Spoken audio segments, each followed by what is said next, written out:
ప్రధాని మోదీ పిలుపు మేరకు సీఎం రేవంత్ రెడ్డి కీలక నిర్ణయం తీసుకున్నారు. రాష్ట్రంలో పొదుపు చర్యలో భాగంగా తన కాన్వాయ్లోని వాహనాల సంఖ్యను తగ్గించారని అధికారులను ఆదేశించారు. ప్రస్తుతం 9 వాహనాలతో ఉన్న కాన్వాయ్ను 4 లేదా 5 వాహనాలకు కుదించేందుకు పోలీసులు కసరత్తు చేస్తున్నారు. కేవలం 3 వాహనాలతోనే రేవంత్ రెడ్డి ప్రయాణించారు. కేవలం ముఖ్యమంత్రికే కాకుండా మంత్రుల కాన్వాయ్లను కూడా కుదించి ఇంధన వినియోగాన్ని తగ్గించారని ప్రభుత్వం నిర్ణయించింది. దీనిపై నేడు లేదా రేపు అధికారికంగా తుది నిర్ణయం వెలువడనుంది.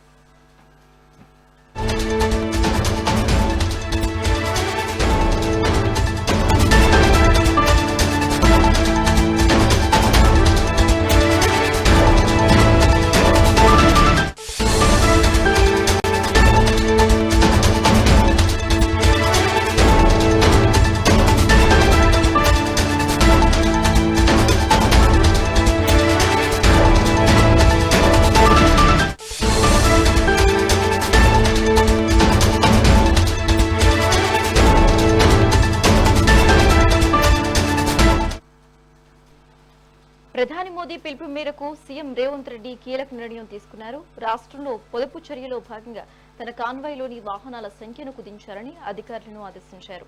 ప్రస్తుతం 9 వాహనాలతో ఉన్న కాన్వాయ్ను 4 లేదా 5 వాహనాలకు కుదించేందుకు పోలీసులు కసరత్తు చేస్తున్నారు. కేవలం 3 వాహనాలతోనే రేవంత్ రెడ్డి ప్రయాణించారు. కేవలం ముఖ్యమంత్రికే కాకుండా మంత్రుల కాన్వాయ్లను కూడా కుదించి ఇంధన వినియోగాన్ని తగ్గించాలని ప్రభుత్వం నిర్ణయించింది. దీనిపై నేడు లేదా రేపు అధికారికంగా తుది నిర్ణయం వెలువడనుంది. ఇక ఇదే అంశానికి సంబంధించి మరింత సమాచారం మా ప్రతినిధి నరేష్ ఫోన్ ద్వారా అందిస్తారు. నరేష్.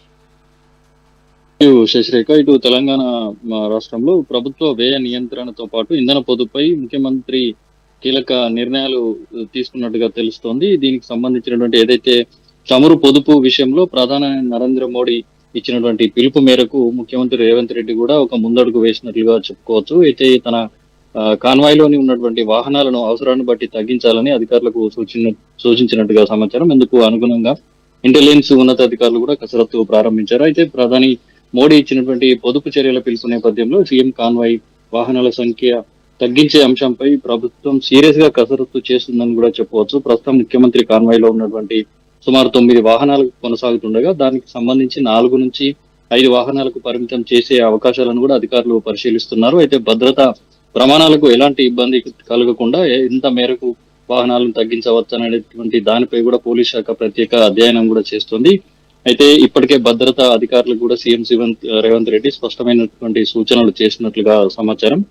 ప్రస్తుతం ఇక నిన్న సీఎం రేవంత్ రెడ్డి కేవలం 3 వాహనాల కాన్వాయ్తోనే ఒక కార్యక్రమానికి వెళ్లడం రాజకీయ పరిపాలనా వర్గాల్లో కూడా చర్చనీయాంశమైందని చెప్పుకోవచ్చు. అయితే ఇదే విధానానికి కూడా మంత్రులకు కాన్వాయ్లకు కూడా వర్తింపజేయాలన్నటువంటి ప్రభుత్వం కూడా ఆలోచిస్తున్నట్టుగా తెలుస్తోంది. ప్రస్తుతం పెట్రోల్ డీజిల్ వినియోగం తగ్గించడం, ప్రభుత్వ ఖర్చులను నియంత్రించడం, ప్రజలకు సాదాసీదా పాలన సందేశం ఇవ్వడం లాంటి లక్ష్యంగా ఈ చర్యలు చేపడుతున్నట్లుగా తెలుస్తోంది. అయితే చమురు వినియోగం సాధ్యమైనంత మేర తగ్గించాలని work from home better option అని ఇటీవల హైదరాబాద్ లో నిర్వహించినటువంటి బహిరంగ సభలో ప్రధాని నరేంద్ర మోడీ ఏదైతే దేశ ప్రజలకు పిలుపునిచ్చారో మరి ఈ క్రమంలోనే మోదీ ఒక కీలక నిర్ణయం తీసుకున్నారు. తన ఏదైతే ఇంధనాన్ని పొదుపు చేసే ప్రయత్నంలో భాగంగానే స్వయంగా దేశ ప్రజలకు ఆదర్శంగా నిలిచారు. తన అధికారిక కాన్వాయ్లో ఉన్నటువంటి వాహన సంఖ్యను దాదాపు సగానికి తగ్గించారు.